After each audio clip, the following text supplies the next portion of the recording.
Is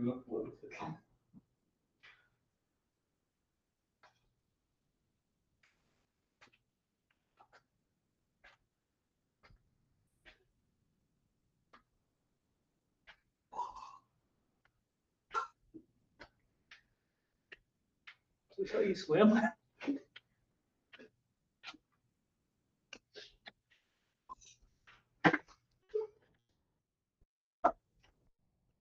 Captain Fish Finder here. Turns out the boat that I was enjoying this morning wasn't seaworthy. So I find myself here among the fish at the bottom of the sea. This is very illiberal. This is illiberal. Someone hollowed out my ship, and that's why I have sunk. The core of my ship, the hull, was breached with the barnacles of oppression. And I demand that the citizens embrace this. I need my crew to rescue me. I alone cannot change the course of the stream, the current that is changing, altering the body politique on which is our continental shelf. But together, my friends, we can survive and thrive. And we really need to pool our combined school of energy. And I'm really fishing for something here, but I think we're gonna get there. Wow. So I can't swim well, so I'm gonna have to rush through this. You can only hold your breath for so long underwater. I don't think talking underwater is good for you, so I might struggle here. It is lesson 27. It is citizenship. This is our last major lesson of the political unit. It's not as big as 26, but it's still an important lesson, especially for my -2 crowd. Why? Because in -2, your second assignment, your second writing piece, what are the two prompts you could see? One is role of government, and one is role of citizen. So when we are talking about the role of citizen, inherent in that question is the concept of citizenship. What are the rights, roles, and responsibilities of citizens is the theme under which chapters 13 and 14 of the textbook are combined. And that really is what we're talking about here in lesson 27. So citizenship, rights, roles, and responsibilities of citizens, -2's A2, could be your A3, depending upon what kind of weird question they come up with. Citizenship could be a nuance of a political system on your A1 as well for my -2's. And some of the content here definitely can pop up on the part B for either -1 or -2. Now for my -1s, how might you be assessed on this? Other than the obvious, you need to know the content for the multiple choice. You could also see within the sources for your A1, citizenship, right? You could have citizens protesting. You could have citizens trying to challenge whatever is the political system under which they are living. And therefore, this definitely connects to your source interpretation piece as well. And then for my -1s, when you write your essay, you guys hear the seagulls? I think they see me. I think they might come fishing for me. But I'm a little scared. That's a crow. Crows can swim, I think. I don't know. Maybe they can. That one seems like he thinks he can. So for my -1s, in your A2, in your essay, you have to talk about, what is the idealized political system. And when you talk about the idealized political system, when you're defending democracy or defending authoritarianism, within that conversation, you have to talk about, well, what do citizens do in that political system? So this is an important piece to really finish our political unit.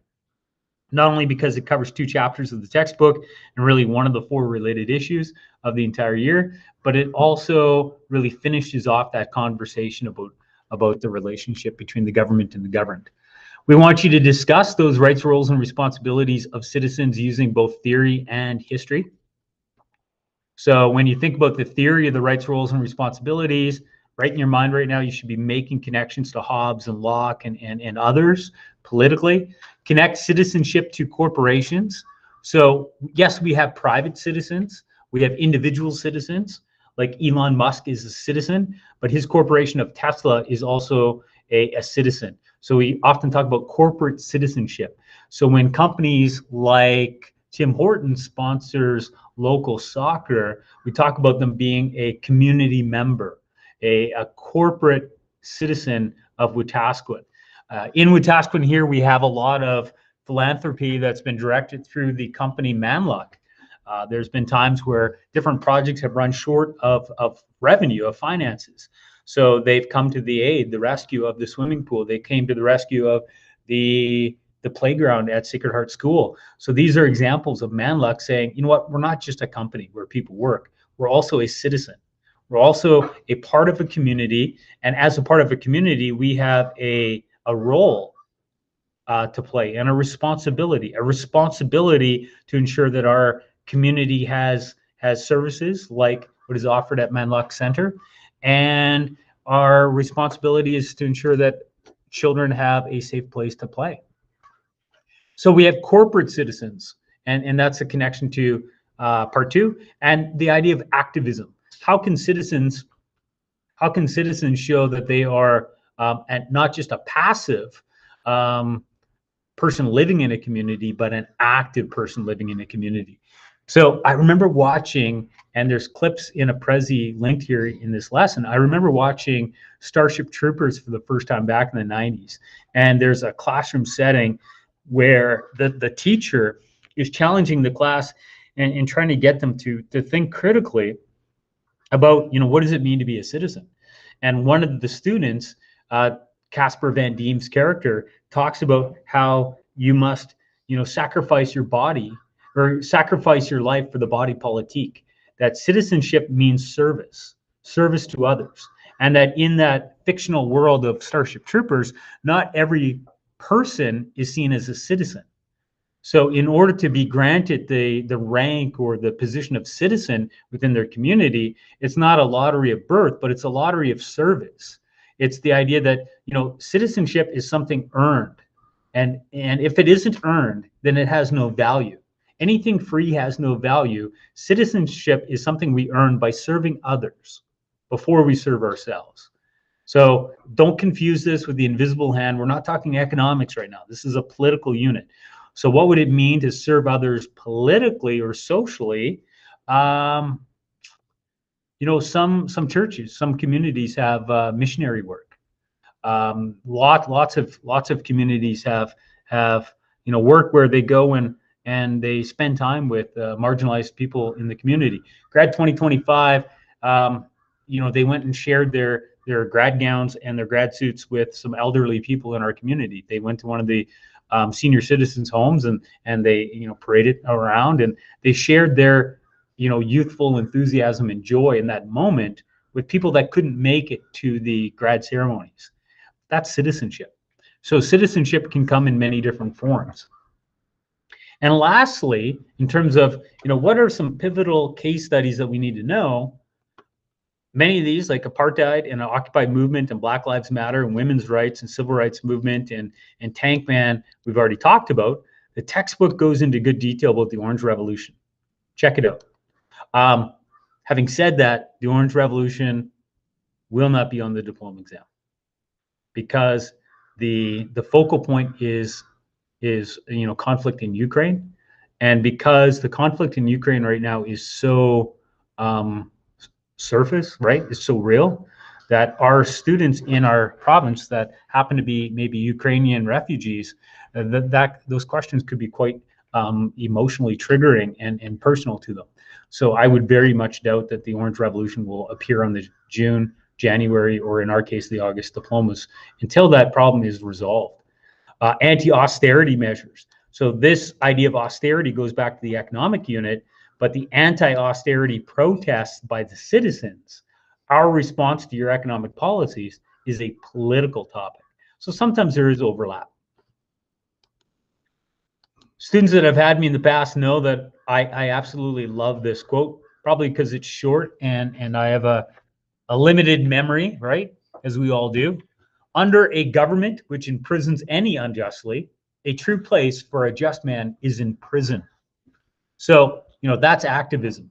So even if I'm not the one that is being imprisoned unjustly, that I need to stand up in the defense of those who are imprisoned unjustly. It's the idea of the only thing it takes for evil to grow is for good people to do nothing, right?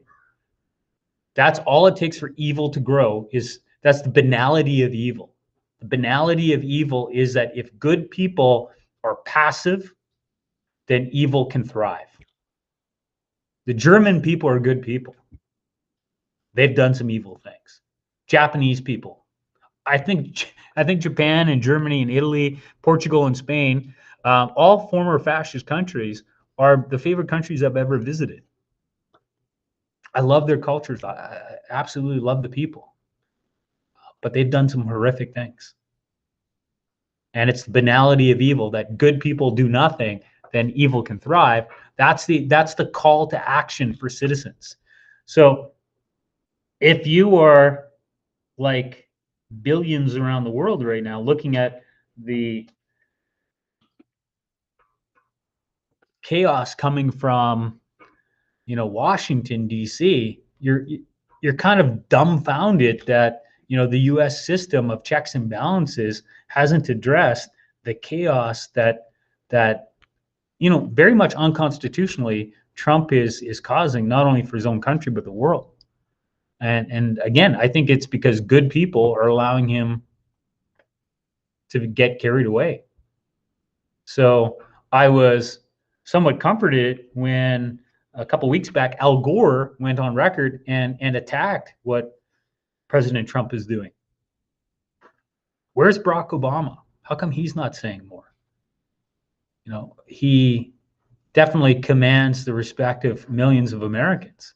Where are Republicans that, like George W. Bush, that obviously are opponents of Trump?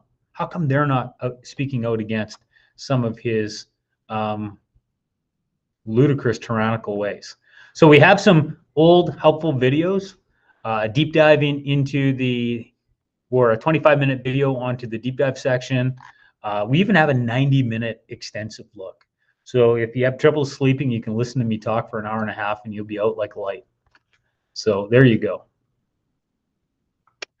There you go. We also have a review of the last couple of chapters.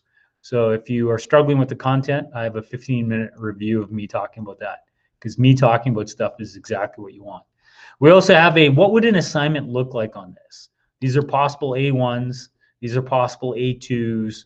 This is what a set of sources would look like for -1-2. Keep in mind, for a 30-2A2, it would never be a text-based source, but it could be the same types of cartoons and graphs and photographs. So please keep that in mind. All right, some extra reading that may help 30-1s with their A2 as to what citizens can be doing. Let's jump to the comprehensive summary. So if the topic is the rights, roles, and responsibilities of citizens, and we're looking for theoretical, historical perspective, really focusing on America and Canada, then let's take a look at people like John Locke and John Stuart Mill. They emphasize individual rights.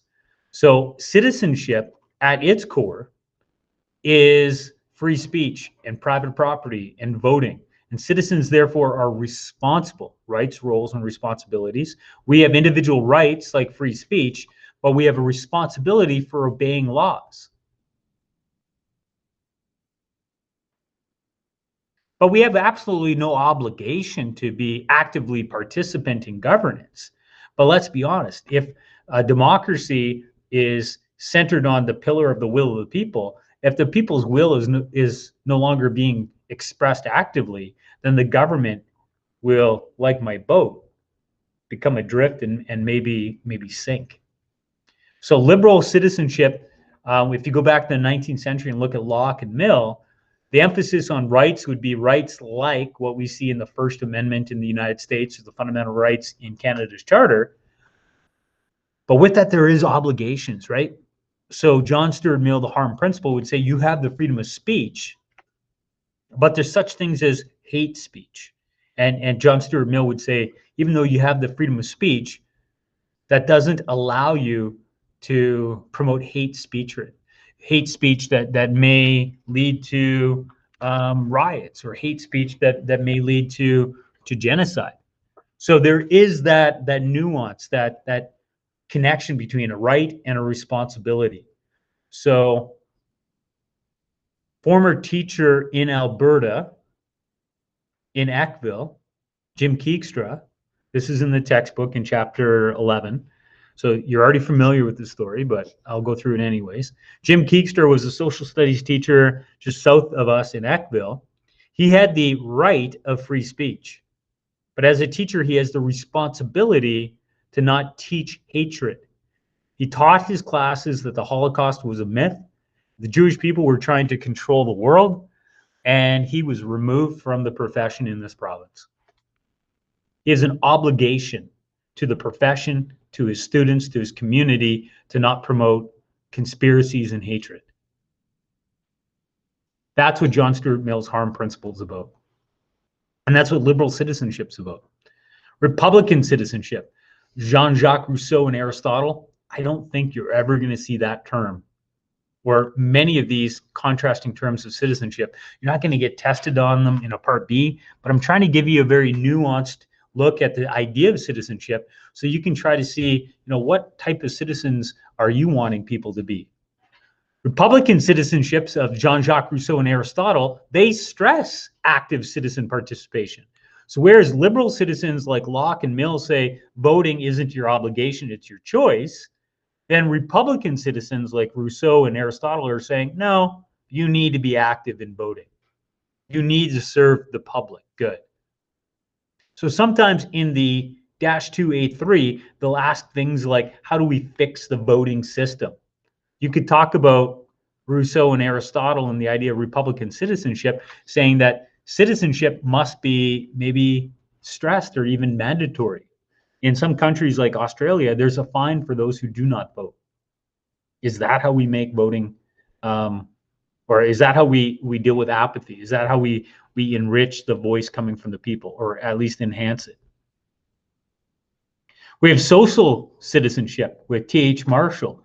This includes economic and social rights, like how do we look after the common good? How do we address welfare and healthcare and education needs of our community? This is the idea of collective responsibility, that citizens have a collective responsibility for one another. And in Canada, through the government, that might be directed by, I pay taxes, they deliver universal healthcare and education. So what is the role of citizens here? A social citizenship would be to pay taxes so the government can direct those freedoms through them. But when the government falls short of providing the welfare, healthcare, and education that people need, then under the guise of social citizenship, Robert Owen filled that void. Or people might volunteer at soup kitchens. People might volunteer at homeless shelters and things like that. Historical context of what it means to be a citizen in Canada and the United States, the term has evolved. There was a time to be a citizen, you had to be male and you had to be European of descent. The definition of citizenship has become more inclusive. It has been extended to minority groups, ethnic minority groups, and women. And I don't think you need to memorize each step along the way, but it's important to understand the evolution of the term citizenship and how this means that the society is becoming more inclusive. And evolution is an idea of liberalism. And if you're involving more of the people, and if democracy is ruled by the people, then this is, by definition, making these countries more democratic. Same thing here with Canada. There's ongoing debates, though, about citizenship. Should birthright citizenship exist? Should there be a distinction between Canadians born in Canada and Canadians who have moved to Canada? Or what if I'm born in Canada because my parents were here on holiday? Am I Canadian if I was born here, but I've never lived here, aside from a few weeks in my infancy when I was born here because maybe the delivery happened early? Should there be criteria under citizenship is a topic that President Trump has definitely opened up. Is there a connection between citizenship, corporations, activism, and the environment? How can corporations show their social responsibility, their responsibility to the world. Now, Patagonia, a corporation you're probably familiar with, they donate profits to environmental causes. That's one example of social responsibility, corporate responsibility. There's lots of examples. Citizenship and activism, democratic engagement. Citizens can organize protest petitions and movements to demand policy changes like #MeToo, like climate strikes and the Black Lives Matter movement. Push for justice and a change in either the legislation or the execution of policies that have been created. Digital activism. Sometimes the meeting place of people's ideas there is now online. So we have revolutions that have been triggered online. Digital activism in things like social media can inspire events like Arab Spring.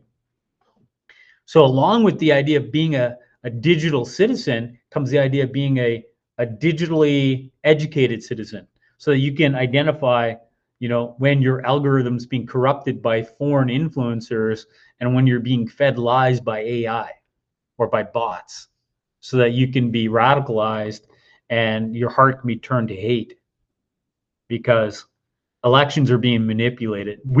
I'm sure Canadians are manipulating elections globally, but it's more of an American, North Korean, Chinese, Russian, tactic. Citizenship and the environment. Here's some other examples with Tesla and government policies, trying to shape government policies under citizenship. Circumstances surrounding pivotal protests. So one of the other outcomes that we need you to kind of master here today is to understand specific protests. Apartheid comes up on part B. The Arab Spring comes up on part B. This used to come up, again, I doubt that it might. Tank ban has come up on part A and B, anti-austerity, Occupy movement. That's why they're listed here. For each one, I need you to identify, this is why they're protesting. These are some key moments, and this is the eventual outcome. So we need to understand that apartheid was systemic, institutionalized segregation at an ethnic racial level, where the white minority, the Afrikaners of South Africa, enjoyed liberty that would make it appear to be a democracy. But the majority of the people living in South Africa, the Black African tribes of South Africa, they didn't have the same individual rights and freedoms that the white minority had, and therefore they had a system of apartheid, keeping the people separate. It's like Jim Crow America, but even more magnified. Ultimately, the world protested against that, and it ends in 1994 due to those protests. So take a look at those key protests. And for each one, yeah, you need to take note. Now, does that mean copying and pasting what I have here? As long as you know what it means, then I have no problem with that.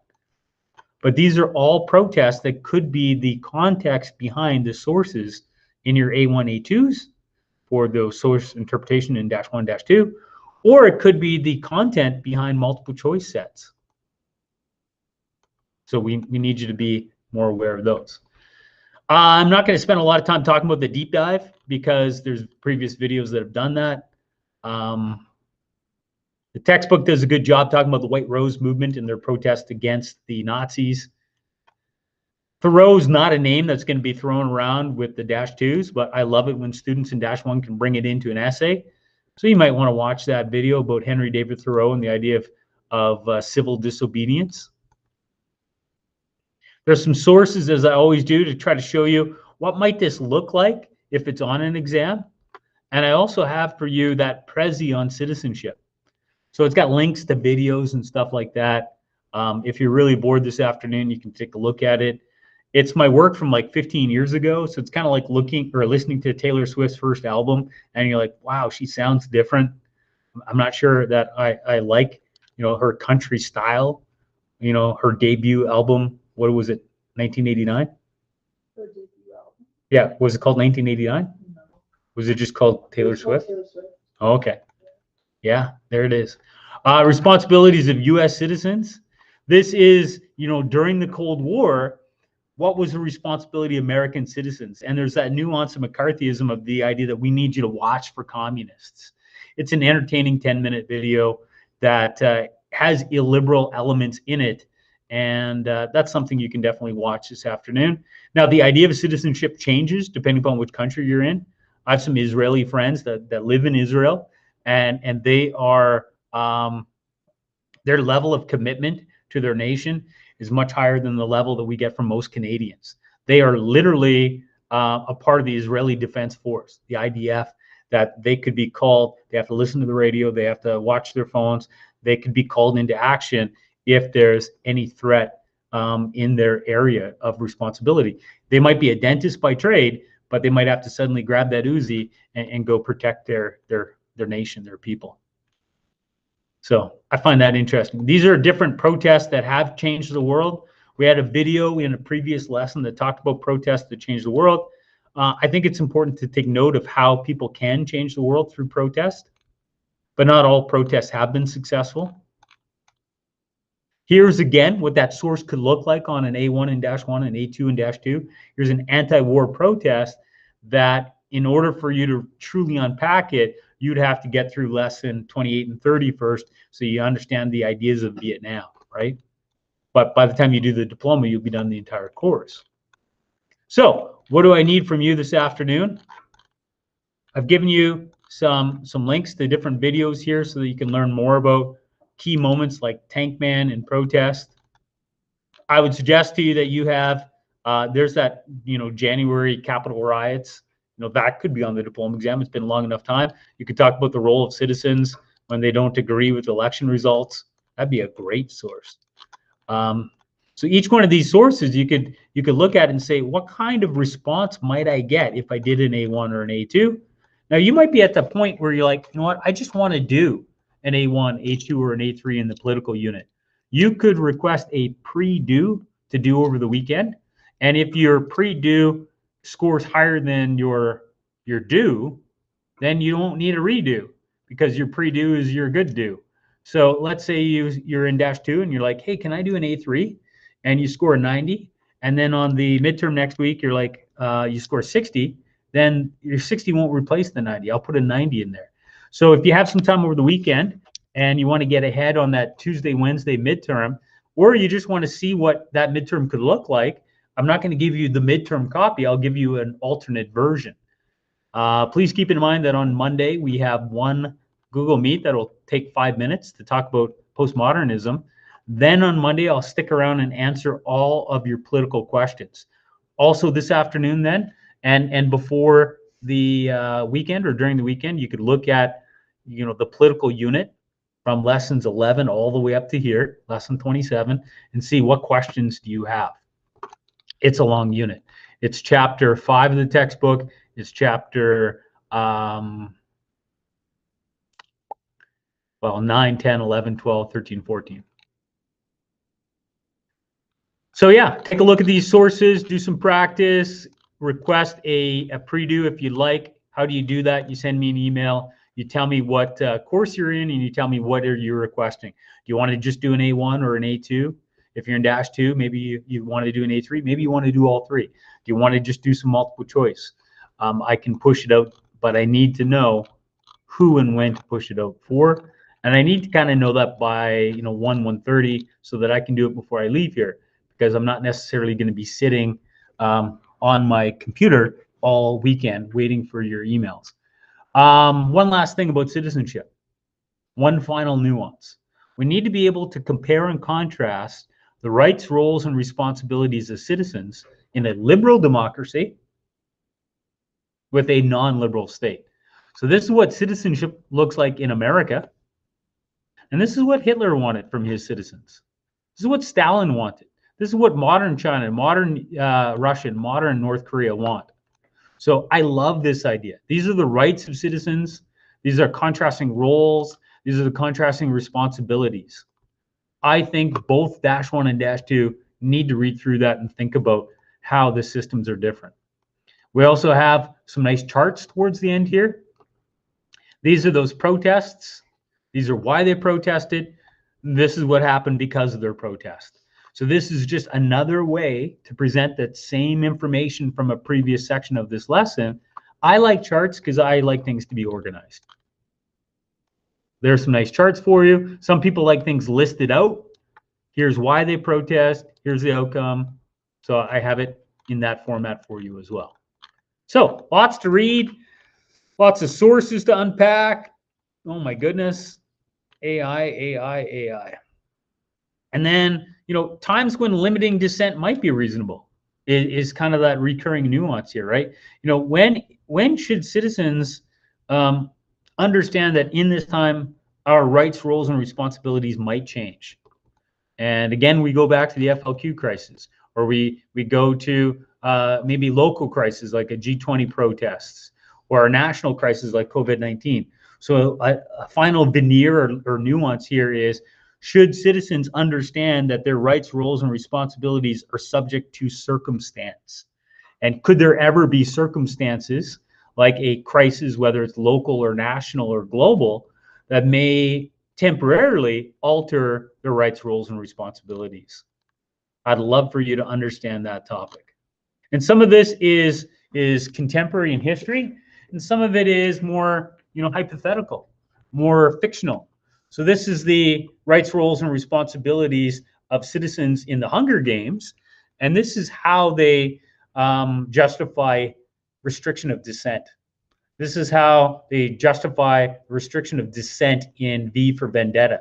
The restriction of dissent is a recurring theme. This is how Fahrenheit 451, written by Ray Bradbury, did it. But this is how Benito Mussolini did it in history, and Hitler did it in history. So a nice comparison between history and fiction to really understand the moving idea of citizenship during crisis. So we'll leave you at that. I'll stop recording.